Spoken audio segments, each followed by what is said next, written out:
What would you do if your mother's life depended on you being able to kill 3 criminals scattered across the world? Do you think you could do it? Do you think you'd be able to live with yourself afterwards, even if those criminals weren't the ones you thought they were? Hi, my name is Abel, and welcome to my very first devlog for my game, Veil of Blood, an RPG built entirely around the question I just asked you. For a little bit of background, I'm currently in my 3rd year of college, and I hate it. The deeper I get into my degree, the more I realize I don't really want to spend my life doing this. So instead of forcing myself to keep walking this path, I've decided to go in another direction and chase something I've always cared about: storytelling. I've always felt that stories are the best way to reach people, but never really knew how I could get a story I made out there. It wasn't until I played Undertale last summer that I realized, wait, I wonder if I could do something like this. And so I immediately began brainstorming ideas for my game. I knew I wanted to make a story-based game with RPG elements, but I didn't have much else to go on. So I went back through some old stories I'd written in high school, and just when I was losing hope, I found one that really stood out to me.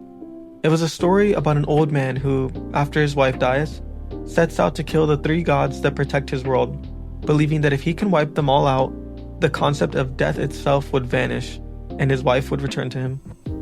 I love the rawness of that idea, so I used it as a foundation for my game story, tweaking it, of course, to make it feel a little more fresh. For one, I wanted to make the person the protagonist is trying to save a little more relatable to the player, as I couldn't really connect with the bring back the wife to life idea. And after going through some options, I eventually settled on the person the protagonist needs to save being their mom. Because, well, everyone has a mom, and I think most people would do a heck of a lot for their mother. So, in Veil of Blood, you play as a boy named Cain, living with his mother in a world abandoned by its gods centuries ago for reasons unknown. When his mother is sentenced to death by his king, Cain is offered a deal that could spare her life. Journey across the land to collect the souls of 3 exiles who were once the king's closest companions. Cain accepts, disregarding the people he'll hurt along the way, for with only half a soul, he can't feel the love or sympathy that others can, and fears that if his mother dies, he'll lose the last thread that binds him to any kind of humanity at all.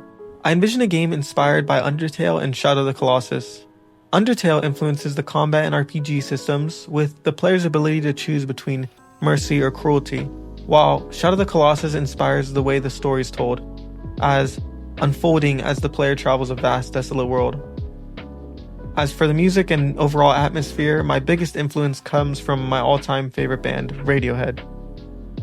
Before diving into GameMaker, the engine I'm using for this project, I spent about 4 months meticulously planning the game's entire story, sketching out characters, locations, and gameplay ideas.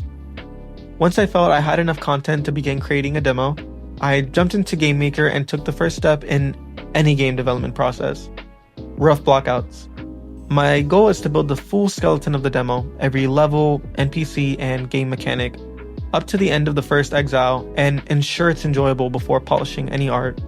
Now, I know I said I'd hold off on art, but I still wanted some basic visuals in place, so I wasn't staring at moving colored squares. I started off with Cain and his mom, since they'd be visible to the player most of the time. Cain's design was easy enough since I loosely based him on my own appearance, but his mom was a bit trickier. My first attempt wasn't terrible, but it really didn't convey the warm, welcoming feeling I needed from her. So I picked up my pencil again, this time imagining what someone with her personality might look like. And surprisingly, I ended up with something perfect. Next came the challenge of actually transforming these drawings into sprites to put into the game. And I'll be honest, I'm not the best at drawing, so my first attempt at sprites were very rough. But after a lot of practice over those same months I spent planning the story, I made big progress and got to a point where I'm pretty proud of the sprites and can definitely see the whole game in this style. Next was gameplay, because you can't have a video game without gameplay.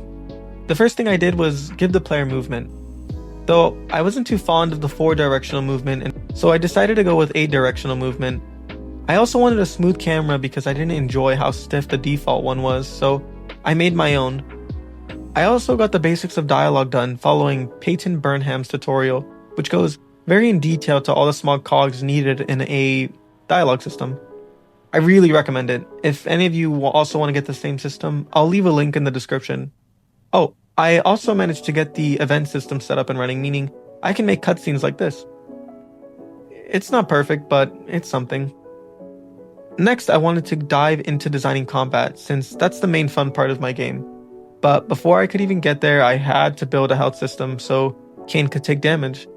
From the very beginning, I knew I'd rather have all my UI to be stylized than bars, because bars have always felt a little flat to me, though I do like the games they're from. So, instead of a bar, I designed the health UI to look like a spark. Now, in my game, what is basically a soul is instead called a spark in the world. They're named that because they resemble how stars look in the void of space from far away. I'll go a little more into sparks in a future devlog since they're a big deal lore-wise, but for now I'll leave it at that. Now, for the health system itself, the player has 3 hit points, represented by a shard of the spark, as you can see on the top left. Each time Kain takes damage, one of those sparks lose color. Now, I know this isn't a big deal, but I just feel it helps the game look a lot more personal. So, that's my whole reason for doing that. But for a little example, I made these 3 bullets to take health from Kain when I walk into them. So when Kain walks into this one, he loses a shard. And when Kain loses 3 shards, he dies. Like this. Oh. Okay, so I forgot to code in the death, but you get the premise. Now all the pieces were set, and I could finally start building combat. In my current build, when Kain encounters an enemy, he'll be transported to a dark room. His movement is limited to a small circle in the center of the room, reassured by the chain tied to his waist. The combat for my game is turn-based, and Kain will always go first. During his turn, you will get 2 options: to attack or relent. Attacks work like most turn-based games. You choose who to attack and do a little timed minigame to determine damage, and afterwards the enemy gets their turn. During the enemy's turn, the player will dodge and parry attacks. I really want to keep a parry system in my game, but I'm still figuring out how to implement it in a way that makes it both rewarding and not too difficult for the player. Next is the relent action, which I'm particularly excited to talk about.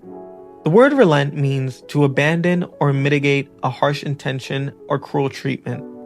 The relent action is my take on Undertale's mercy system, but framed a little bit differently.